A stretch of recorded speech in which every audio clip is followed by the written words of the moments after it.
All right, good morning, everyone, and good morning to everyone listening to me. I think some people are outside Nigeria right now, so I say good afternoon, good evening from wherever you're listening to me this morning. I'm Stephen Ifeoluwa Haoyemi, and I'll be taking you through our Monday Team Mental Fitness today, and it's about agriculture, a path, to wealth creation. It's real estate insights, all right? I think we had a training where we said agriculture is part of real estate. You can check, our YouTube page to check for to see that particular training, so you understand what we mean by agriculture being a part of real estate. So today, I just want to take you through this: why we should see agriculture as a means of creating wealth, and not just as a means of eating, of providing food for ourselves and our families only. If it dates back agriculture to our forefathers, I think it was said that the first occupation of man was hunting and gathering. As of that point, people only saw agriculture as a means of survival. And in most remote part of Africa today, people still see agriculture as a means of survival, whereas agriculture has a very vast potential of creating wealth. And so our insight today will be into how we can put agriculture and wealth creation together. So I think I want us to see this, and maybe I will just call on one or two people to tell me what they can see, and from there I'll take up the training. Sorry, what can you see here? Yeah. Opportunity is now here, right? Okay. Mr. Joe. You're seeing what they are saying? Now. Okay, so Mr. Nowhere, right? Fantastic. All right, so our minds can play. So I'm very sure that some of us are seeing one thing and other people are seeing another thing. So you can see opportunity is nowhere, and at the same time you can see opportunity is now here. Sometimes our mindset is what tells you what you see per time. Some of us, our minds are somewhere far, so the first thing that comes to mind is opportunity is nowhere. Some of us, our mindset is tilted towards negativity, and what we see is opportunity is nowhere. But for those that are optimistic, for those that are joyful about life and think about joyful about life and see and see the best out of life, what you see is opportunity is now here. All right. In this training, you'll be seeing combination of words like agripreneurship, agribusiness, agriculture. I'm going to be using all of them interchangeably just to pass across what I want to talk about today. All right, so let me just define some words. All right, let me talk about agripreneurship. All right, it's a profitable fusion of agriculture and entrepreneurship, whereby farmers can become determined, creative, innovative, willing to take calculated risk, and always looking for opportunities to improve and expand their business. Charlie Getol in 2013 described agripreneurship as a dynamic process of creating incremental wealth from agricultural sector. Suffice it to say, agripreneurship is all about inventions capable of generating aggregate income, earning countries' foreign exchange through value addition, and community export. So there is a fusion of agriculture and entrepreneurship, and that's, we marry both of them together and call it agripreneurship. So we are saying an agripreneur is someone that looks for opportunity in the agri space, all right, and is someone that is determined, creative, innovative, willing to take calculated risk, and always looking for opportunities in that agri space. All right, let me talk about wealth. Wealth is the abundance of valuable financial assets or physical possessions which can be converted into a form that can be used for transactions. Source is Wikipedia. When you talk about abundance of, assets, that you can put together, and can be used for transactions, we're talking about wealth. Another one that I decided to add is generational wealth. Refers to financial assets that can be passed from one generation of a family to another. They can include stocks, cash, bonds, other investment, as well as real estate and family businesses.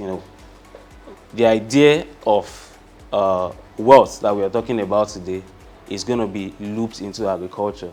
And we are talking about, creating wealth, creating generational wealth, something you can pass from generation A to generation B, and we want to really explore it through agriculture today. All right, let me bring about these two things together: agripreneurship, creation of wealth. In my introduction, I was talking about how our forefathers would only think about agriculture in terms of provision of food for the family alone, and sometimes they provide, after providing for food, what they have as excess, they sell to, they sell to their communities, they sell to their other neighbors, just to earn something out of it. But we are looking at a space where agriculture can earn so much for Nigeria and can earn so much for Africa as a whole. Why? Because agriculture is blessed. Africa is blessed with vast arable land. When we talk about percentage of arable land in the world, Africa comes number one. When you talk about in Africa, Nigeria comes number one. So we are saying that if we can really harness this natural assets that has been given by God to Africa, then we won't be talking about just, what agriculture can do to provide, for families alone, but we're talking about improving our economies. Now, take this into perspective. The value of food and agribusiness market is estimated to reach $1 trillion by 2030. Our food market, agribusiness market in Africa is estimated to reach $1 trillion, by 2030, and this is 2024. So that means we are very close to this 1 trillion already, and this proposition is as a result of the fact that population as well keeps increasing. All right. So for something that is this massive, then we cannot be talking about just provision of food for ourselves alone, but we should be looking at how to create wealth out of this massive agribusiness space. This is an enormous opportunity for Africa, especially as it unlocks its agricultural and agribusiness potential to capture this market while expanding regional trade. Africa may not yet be in a position to manufacture airplanes, right? But it can feed its growing population and become a global powerhouse in food and agriculture. One of the things we say, here at Adbond is that with what God has blessed us with in Africa, we should be able to feed ourselves here in Nigeria.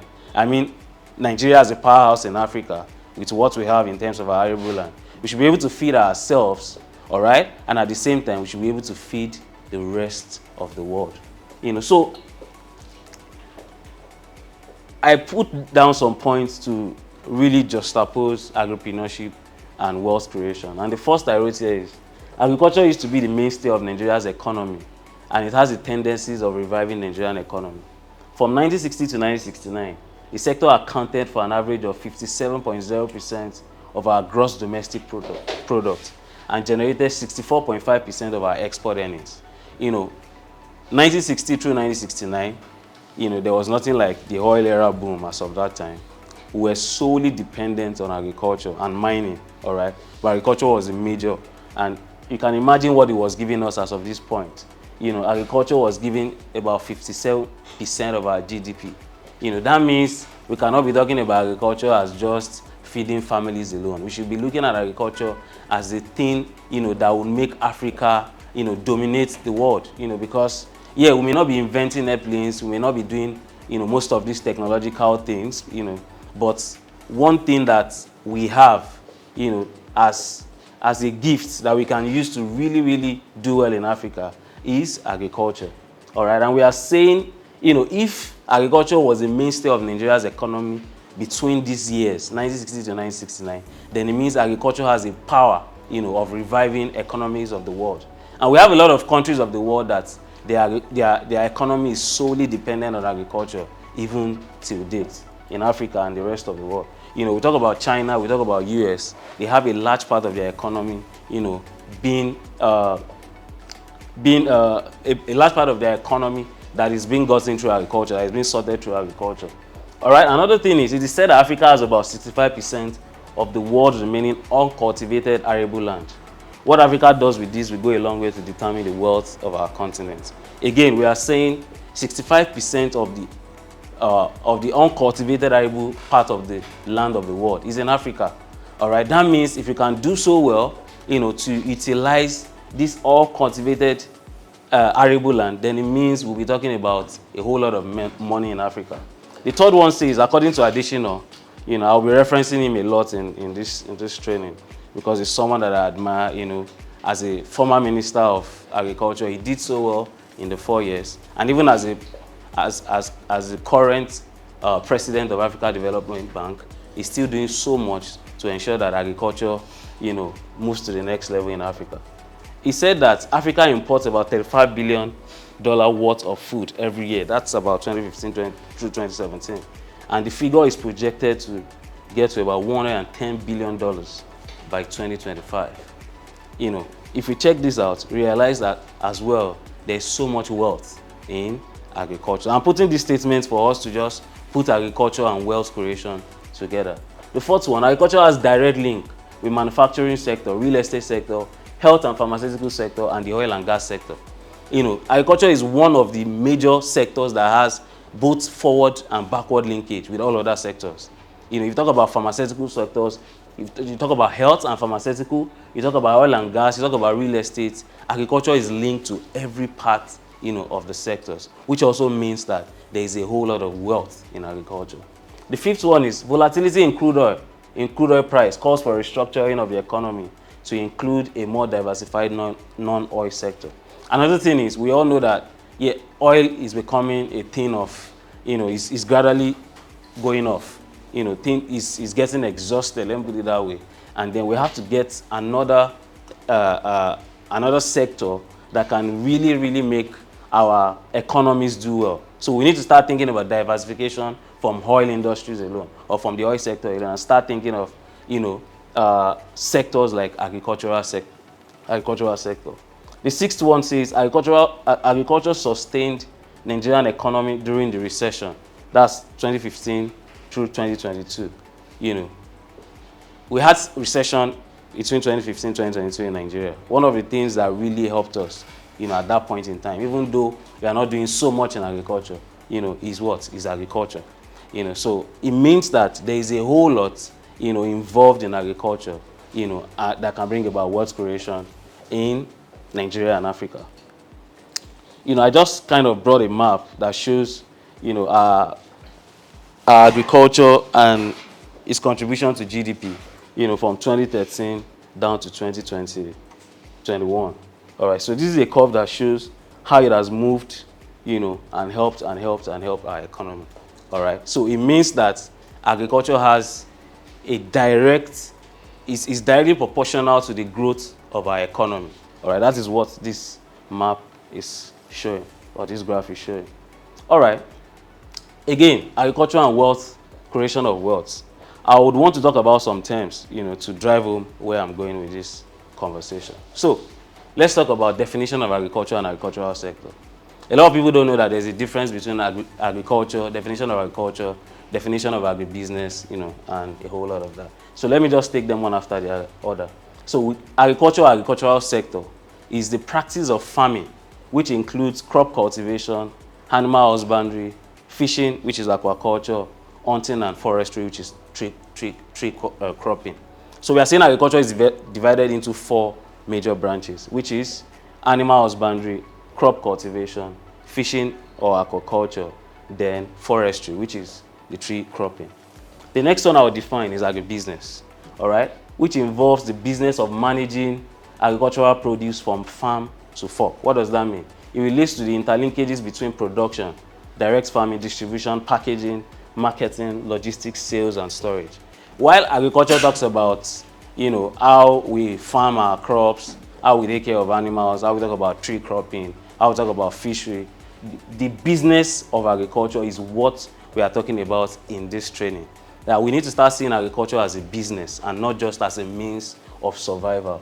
You know, agribusiness itself is very robust, and it talks about, you know, the beginning of the value chain, you know, where you start to think of how to even go into agriculture till it gets to the, you know, end user, which is the consumer.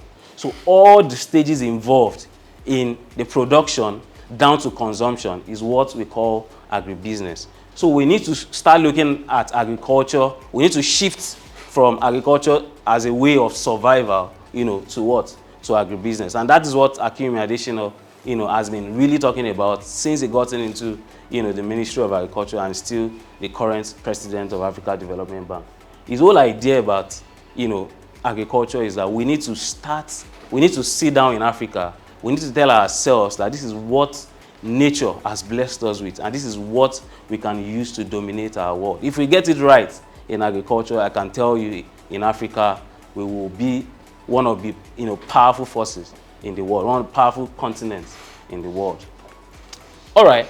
Another thing I would like us to understand is there are 4 subdivisions of agribusiness sector. All right. We have the pre-upstream, we have the upstream, we have the midstream, and then we have the downstream. In the pre-upstream, you know, they deal with research, seed management control, standards, and quality control. So here we have companies like IITA, you know, but we have limited number of research institutions, you know, that talk about agriculture in Nigeria, you know. And this pre-upstream sector is what starts the agribusiness, you know, chain. It is at this point that we have, you know, research institutions that get seeds, viable seeds that we can plant, improved seeds. You know, I think 2 weeks ago I got a different kind of maize. So our people on the farm would always plant the normal maize they would go and buy from, you know, some women in the market to plant. You know, but I got them improved seeds. You know, I don't want to mention the name now. You know, but the difference in the seed is, one is 2 kg. You get it for about 2,000. But the one I got is about 7,500 naira. You know, and the one with 7,500 will give you more yield, and then is more resistant to disease. You know, so what this pre-upstream sector have been able to do, you know, for us is that they have given us maize variety that are more potent, you know, and then will give you more yield. So at this stage, this is what, you know, pre-upstream people will do. They are the people that will ensure that we get viable seeds. They ensure that we get, you know, better animals, you know, with better yield. You know, the other time that I went for training, you know, in Oyo State about cows, you know, I was meant to understand that there are some Brazilian cows that will give you more milk than the existing milk. You know, that's because of the research that has gone on in the pre-upstream sector. Now, the upstream sector is where we talk about planting and then rearing. So this is where, you know, the whole normal planting by farmers, rearing livestock and all of that, this is where it comes in. And one of the major problems we have, you know, in Africa is that this upstream sector, this is where we have a lot of our old men going into. Ideally, youth should be the one dominating the upstream sector, because this is where you do the real work. This is where you plant, this is where you rear animals. You know, this is the point that a lot of youth should be involved in.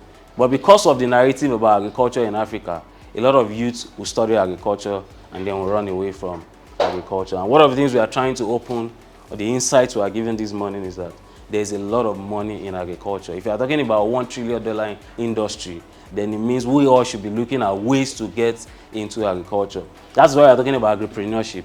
We all are, in one way or the other, doing something, but we can become agripreneurs. We can become people that see opportunity. You know, because what I'm bringing to us here is that opportunity is now here, all right? We can see that it's a $1 trillion industry, all right? The other part is midstream. This is where you have people that, you know, they don't have to have farms. They don't have to rear animals. What they do is they can just be buying stuff, you know, like a friend of mine that is into irrigation. You know, all he does is to import from China and then sells to farmers. And because of that, today he's a millionaire, all right? He's just involved in the midstream sector. That's what he's doing. He is not involved in rearing. He's not involved in planting. He's not involved in doing, you know, the upstream part. He has only picked one part, and that is what he's doing. You know, we have people that can stay in the agro-journalism space, that all you do is just to, you know, keep talking about the positives of agriculture, you know, to Nigerians and the rest of Africa. All right, we have people that what they do is fabrication and design, of the implements, of the tools we use in the agricultural space. So that's the midstream sector. And then the downstream, so they are the people that talk about exportation of, value-added products. Some of these people import tools, import equipment, preservatives, chemicals, and fertilizers. So with this understanding of, the subdivisions of agribusiness sector, we understand that we all can play in one part or the other of this agribusiness sector. All right? I look at entrepreneurs. I want to believe we're all entrepreneurs. They are individuals who recognize opportunities where others see chaos or confusion. And my question to us this afternoon is, with what we are talking about so far, are we seeing opportunities? Are we seeing chaos? Or are we seeing confusion? We are talking about agriculture. We are talking about wealth creation on the other side. All right, another thing that I want us to understand is value chain. All right, it describes a range of activities and set of actors that bring the agricultural products from production in the field to final consumption, wherein each stage value is added to the product. Another thing that we suffer in Africa is that we export raw materials instead of exporting, value-added products. So for example, we say that the four major, about 70% of the cocoa industry in the world is gotten from Africa, all right? And 4 major countries in Africa are the ones dominating that space. We talk about Ivory Coast, we talk about Ghana, we talk about Cameroon, we talk about Nigeria, and these people, after harvesting, they export the raw materials instead of turning the cocoa bean into chocolate. So we said the chocolate industry is about $100 trillion industry, and then, so we have it, we are exporting it to other people of the world. And those people are making about 100 trillion, and we have it, we are making about 2 trillion. Why? Because we export the raw cocoa bean to them, and then we import chocolate, from them, all right? And instead of us thinking of adding value to what we produce, all right, and each time you try to export raw material, you can never get the best, because the prices of raw materials can switch. But your chocolate that they are selling at Starbucks and the likes, if they tell you it's 1,000 naira today, it's 1,000 naira tomorrow, they don't change in prices. So we are talking about value chain, adding value to each step, of our produce. Each person and each business will perform one small step in the chain and each add value along the way by growing, by buying, by selling, by processing, by transporting, by storing, by checking, and by packaging. In one way or the other, we are adding value, but we need to now take the value to the agribusiness level, where we had so much value, that we can start making a lot of money. Improve our wealth creation in agriculture. So what are the ways to create wealth through agripreneurship? All right, let me just go to number 1. We need to start rethinking agriculture. Yeah, we need to rethink agriculture. We need to stop seeing agriculture as a means of survival. I'll say that again. We need to stop seeing agriculture as a way to just generate income for farmers. All right? We need to start seeing agriculture from a broader perspective of wealth creation. You can imagine what I said earlier, that we are talking about a $1 trillion industry in 2030. $1 trillion industry, I think the only sector that has gotten there yet is the technological sector. I think majorly, we have other sectors that would have gotten there as well. But if you are looking at sectors, that we are looking at $1 trillion industries, they are not so much. And agriculture is one of them. So we need to start rethinking agriculture and not just start with agriculture as a way to rear crops, or rather grow crops and rear animals just because we want to consume at the family level. We need to take it from the agricultural space to the agribusiness space. Number 2 is invest in building local processing facilities. So you can imagine if we have the cocoa bean and we have industry that have processing facilities where we can, process from cocoa to chocolate, you can tell me that we'll be making a whole lot of money. And as entrepreneurs that we are, I want us to start thinking in line with what I'm saying this afternoon, and see ways in which we can plug in into whatever thing we are saying today.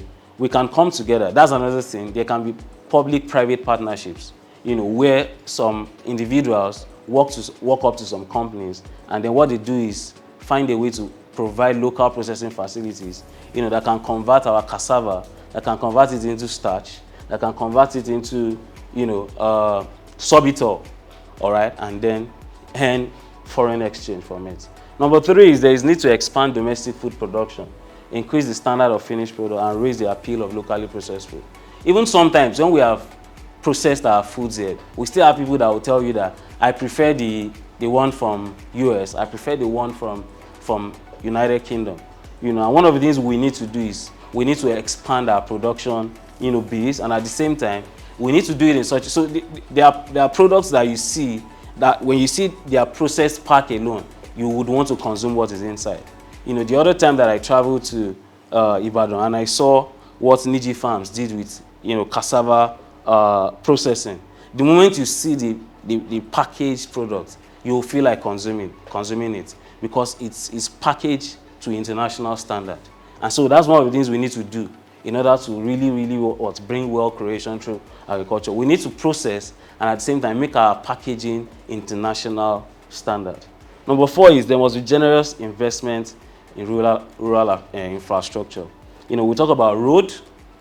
One of the major problems we have in this space is food waste loss. One of the issues we have in Africa a whole lot is that our products, even before they leave the farm down to the consumer, we have a lot of wastage, because of lack of rural infrastructure. We don't have good roads. We don't have machineries that can even help us to process from one part to another. So there are a lot of issues. We don't have machineries. You can keep talking about our problems in this perspective. Rural infrastructure is one of our major problems that would not allow us to, get the wealth creation aspect of agriculture. So if the government, basically this is something that government can help with. That if government is helping us a whole lot in rural infrastructure, we can really harness, the juice of agriculture. Number 5 is lending opportunities from commercial banks and microfinance institutions must be improved upon. Again, you hardly can find, great companies that can tell you how to go about getting loans to do your agriculture. And a lot of them are even discouraged because farmers get these loans and some of them find it hard to return. And that's why we need to have companies that are involved in this. Commercial banks, microfinance institutions that can finance and also monitor as well and provide extension services so that when money is being rolled out as well, you have extension services that will guide you. We have monitoring team that will guide you on how to successfully use the money and get the best, out of it. It's a very big thing in the agri space. And even the banks that are available, the interest rates, they are not so encouraging. And so we need more people in this space as well because as we can see, agriculture requires a whole lot of money. It's a big dollar industry. Language is a big naira industry as well. Number 6, there must be diversification from trading to developing value chains. We must just stop at thinking that all we want to do is trade by barter. We should also think about developing our value chains. Another example is, cassava that I mentioned earlier. Tomato as well. We can stop at selling, raw tomatoes alone. We can move to providing paste. I'm sure a lot of us have heard about the lady that started tomato juice. She came to Nigeria and I think she was in Jos. It was the wastage she saw there that motivated her to start tomato juice company. And the company is still intact, today. There is no how you add value to whatever thing you produce in the agri space that you will not get, more. I could remember the days I was doing my snail farming as well. I realized that the moment I'm done with snail farming and then I'm selling just the shells, I mean the live snails, I don't get so much from it. But the moment I go to the stage of processing and packaging and I sell, I get better money from it. Same thing with catfish farming. If you sell raw, you don't make the best out of it. But the moment you now go to smoking, and selling at that level that you have added value, what happens is that you increase your income. So we must move from just trading alone to thinking how to develop our value chains. Number 7 is that research must be curriculum. You know, I'm a graduate of Obafemi Awolowo University, and I would say they tried, you know, in teaching me a bit about agriculture. But we can also go, you know, we can get better at what we teach in our schools. You know, I have a feeling that, you know, agriculture can be done better in our schools. You know, the way I got into school and we did a lot of chemistry, physics in our year 1, year 2, we still had to, you know, add a lot of it into it, you know, and I should think that I should have a farm from year 1 that will start teaching me different things about agriculture till my year 5, and then I specialize in a specific area. And one of the things we say at, you know, at Hardbond as well that we have discovered is that agriculture is like medicine. You know, we have so many vast areas, and we can decide to pick one area. So I feel like even in schools, it should make us see, you know, broader perspective, and then make us also, you know, to specialize, pick one thing and become a master at that thing, so that when we come out, we would have explored the whole value chains and also milk out the wealth creation aspect of whatever thing we have learned. Number 8, we should launch a strategic global campaign to reposition agriculture in Africa. So what am I saying here? You know, we need to start singing to people that agriculture is not a place that you come to and you become poor. You know, I think I've said it a couple of times that there was a time I was meant to teach a class, and then I introduced myself. I mean a primary class, I think primary 2 or primary 1, I can't remember. And I introduced myself as a farmer, and, you know, I said a little thing about agriculture, and I asked them, how many of you would love to become a farmer? And one small girl replied and said, Inyama.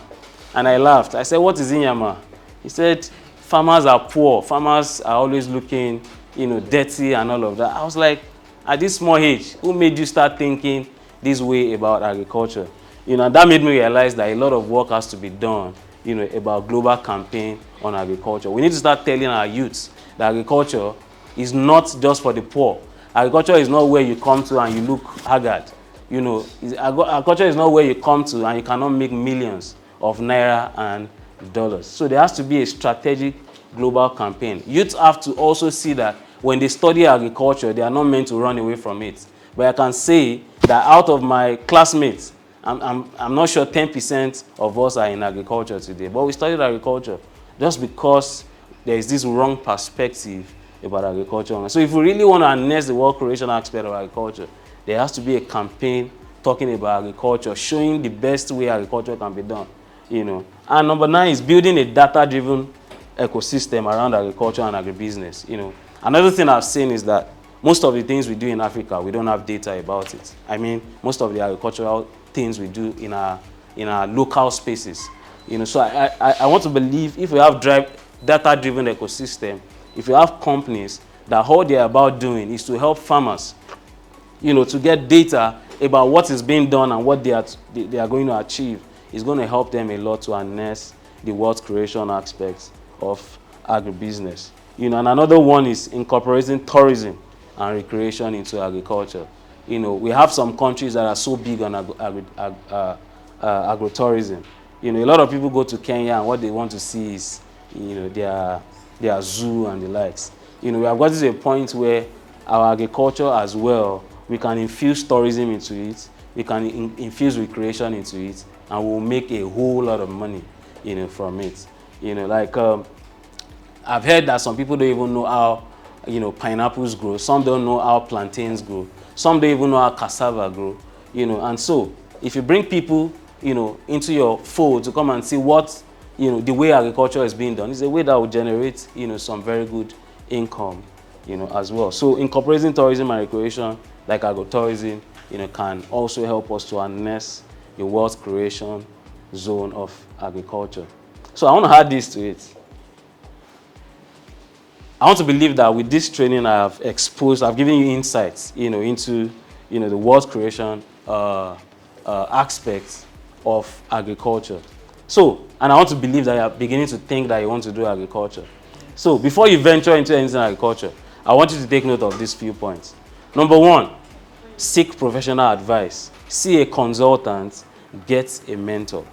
Don't just, you know, because you have seen opportunity, you have to be guided as to the opportunities you have seen in agriculture. You can't just try to rush into, you know, it because you heard that, It's a $1 trillion industry. There's so much to get in it. It's a wealth creation sector. You need to, seek professional advice. Whenever you have found out what you think you want to do in the agribusiness space, the first thing you do is to see a consultant that knows so much about that thing. Also, get a mentor to advise you. What I mean by a mentor is someone that has done it before, that can share his or her experiences with you and guide you on how to go about that thing you want to do in the agribusiness space. Number 2, seek knowledge. You cannot run away from knowledge. I know a lot of us do a lot of, so I've seen a lot of people that all they do is to go online, read a lot, and they want to just go into farming through that. That's why this number 1 is very important. Before you do number 2, try as much as possible to have done number 1. And then, one of the ways you can seek knowledge as well is to enroll in a business school. Why? Because the business schools have data. They can guide you as to whatever thing you want to do. Business school could also serve as a way of mentoring you as to what you want to do in the agri space. And number 3, don't go into agriculture because you heard it's a money-making venture. So I've seen a lot of our fathers, after retirement, all they want to do is go back to the upstream sector. That's the problems they make. I think our fathers shouldn't be in the upstream. They should be in the midstream and even the downstream sector. We, the youths, are the ones that are meant to be at the upstream sector, doing the real farming, doing we should be involved in everything. We should be doing the farming and as well being in the midstream sector, and being at the downstream sector. All right, truly there is money in this sector, but agriculture as a whole requires a lot of patience. So go into agriculture to help Nigeria and Africa take advantage of their what? Wealth potential. So I put something here. Go into agriculture because you have found a problem you want to solve. Go into agriculture to further the cause of man. All right? So if you have all of this in your head before going into agriculture, I can tell you, you would be able to harness the wealth potential of agriculture. So if you have questions, if you have comments, if you have questions or comments, you can please drop it in our question section, on our page. And thank you for listening to me. See you next time.